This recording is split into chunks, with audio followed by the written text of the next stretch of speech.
Brian Wilson, Mary Catherine Ham, Brian Neiman, today's newsmakers, and you, the Morning Majority. 105.9 FM and AM 630. WMAL. 8:37 on the Morning Majority. Brian Wilson, Brian Neiman, Mary Catherine Ham here. And we have Representative Paul Ryan on the phone, the budget man, the man with the numbers. Good morning, Representative. Glad to have you here. Catherine and Brian, how you all doing? You're doing well. Pretty good. I do want to ask you about this payroll tax cut extension deal. The leadership seemed to announce a plan to go ahead with it for the year, perhaps without pay-fors. It seemed to take some people by surprise, and then there was a conference last night that some reports said was heated. Were you at that, and what was the conclusion? We have a policy of not leaking conference talks, but yeah, I mean, people have different opinions on this. I do myself. The frustration is that we proposed a whole array of different spending cuts to pay for this package. Plenty of ways of doing it. We took ideas out of the president's last year's budget to pay for it. Unfortunately, the Democrats in the Senate and the White House stonewalled every one of these. They didn't want to pay for the extension of the payroll tax in any way, shape, or form. No spending cuts at all. So what this package does is it does have spending cuts, offsets, for what we call the doc fix. That's preventing this 27% cut for doctors in Medicare, extension of unemployment, and then it does not offset the payroll tax holiday. My personal problem with that is that puts in jeopardy the integrity of the Social Security Trust Fund. The reason I supported the extension of the payroll tax earlier, meaning last November, was we cut spending to pay for it to hold harmless the Social Security Trust Fund. This basically splits the difference. This says we'll pay for half of this package, not the other half. And so you're going to have a mixture of votes. I think you'll have a lot of Democrats and Republicans voting for it, and a lot of Democrats and Republicans voting against it. And well, to be quite honest, I'm not sure how the votes will shake out. My guess is it passes because I think all of the Democratic leadership's in favor of it. I think our leadership's in favor of it, begrudgingly. But a lot of us, probably won't support it. But Congressman, where are you on it? Well, I have a problem with the whole Social Security issue. So you're going to vote no? Yeah, that's why I haven't seen. I never announced my position until I actually read the bill. Mm-hmm. So I haven't even seen the text of this yet. So would it be fair to say you're leaning that direction? Say that again. I'm sorry. Is it fair to say that you're leaning that direction? Yeah, that's fair to say. But like I said, you got to read these things and see what they're doing. Do you understand that a lot of people look at this and they scratch their heads because it was like, here's the president's budget, and Republicans roundly attack it, and rightfully so, for saying, look, the president doesn't pay for anything. It's deficit spending. Somebody's got to make the hard choices. We need to do something different because we're running ourselves into a hole that we can't get ourselves out of. And then, in almost the next breath, they say, and by the way, there's this $94 billion package that we're going to sign off on that we're not going to pay for. Yeah, so what some Republicans will say is, well, we don't have to pay for tax cuts. Look, on tax, there's a difference in opinion on economics here. Tax holidays or tax rebates, which is essentially what this is, that doesn't grow the economy. It in the short term stimulates consumption, which does not really impact unemployment in the long run. It doesn't change the uncertainty facing businesses. So it's really not pro-growth economic policy. More to the point, this particular tax finances Social Security.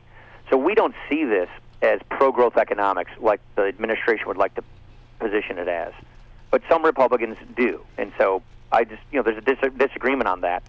My point is, if we can't cut this amount of spending, I mean, heaven help us. Well, let me just follow up on one more thing about the whole scheme of things to be cutting. Let me follow up on one more thing here, and I'll let it go. And that is that a lot of members were at home, and the leadership announces we're going to do this. Seems like we went through that about 2 months ago, and a lot of members felt like their legs were cut out from underneath them, that they weren't up to speed on what was going on, and were a bit surprised by that. Well, sure. I mean, I was at home in Janesville, Wisconsin, where I live, and I flew in and got off the plane and then basically went to the conference just like everybody else and learned of this.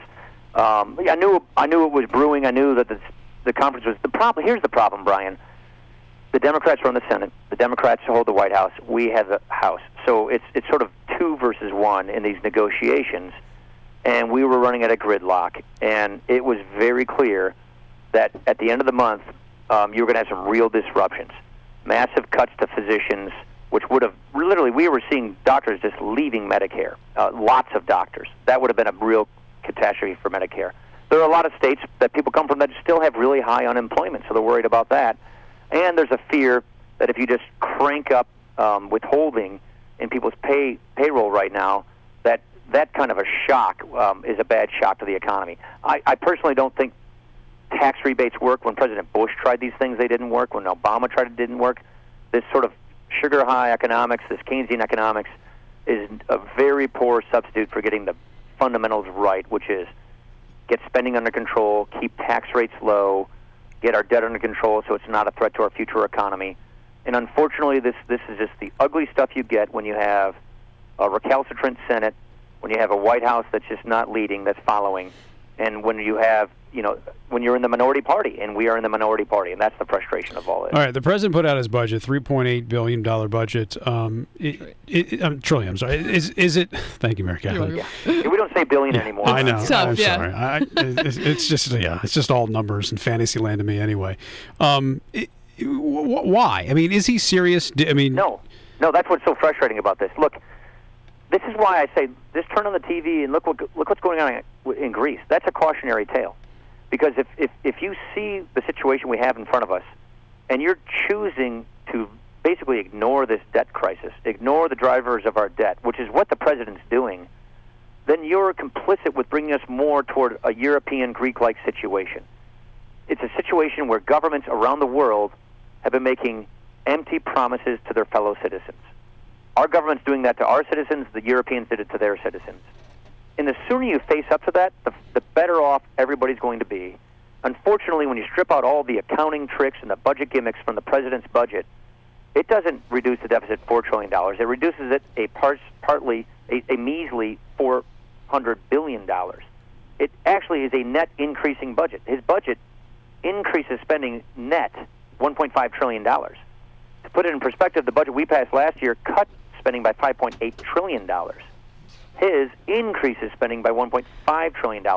And because he increases taxes by $1.9 trillion is the only way he can claim over a 10-year period $400 billion of deficit reduction. To put that in perspective, an average of $40 billion of deficit reduction over 10 years when we're stacking up $1 trillion annual deficits. That just shows you how unserious this budget is. Congressman, you've talked to the president about these issues before in person. I'm not asking you to know his heart, but I'm keeping continually stunned at how irresponsible the budgets are. There's not even an attempt, even though he speaks about the problem as if he knows it exists. What's the deal? I've just learned over the last 3+ years that his rhetoric doesn't match his agenda. What he says, these are great words, great speeches. They are almost the opposite of what he actually does. And I think he gave us basically a political document. His budget is a launching of his political campaign, mostly focused on giving rewards, meaning more spending to, pet industries and pet constituencies and favored groups, and then class division tax increases. Tax increases on the productive aspects of a society, mostly small businesses, successful small businesses. The top income tax rate goes to 44.8% in 2013, effectively under this plan. Where I come from in Wisconsin, 9 out of 10 of our businesses, they file their taxes as individuals, not as corporations. So this is a huge tax increase on the big, successful small businesses in our industrial parks where more than half of our jobs come from. And he's going to use class division, envy, resentment, and fear as a theme of his campaign to try and ride that to the election because, A, he's not running on his record. He can't do that. He's not going to change tune and tackle this debt and deficit. He's had 4 budgets, and he's missed it 4 times. He's ignored it. He ignored Simpson Bowles. He ignored the Biden talks. Fair enough. He helped the super committee go down. We put our plan out there. He demagogues that. And so I think all he has left is this politics of division, and that's what he's going with. 10-second answer, and I'm way over on this, so you just got to give me a quick answer. How divided is the GOP caucus on this tax cut? I just don't know. They haven't done a whip yet.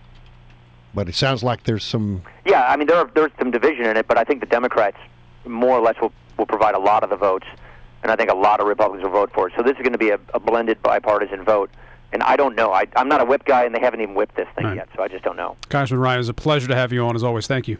You bet. Nice to be back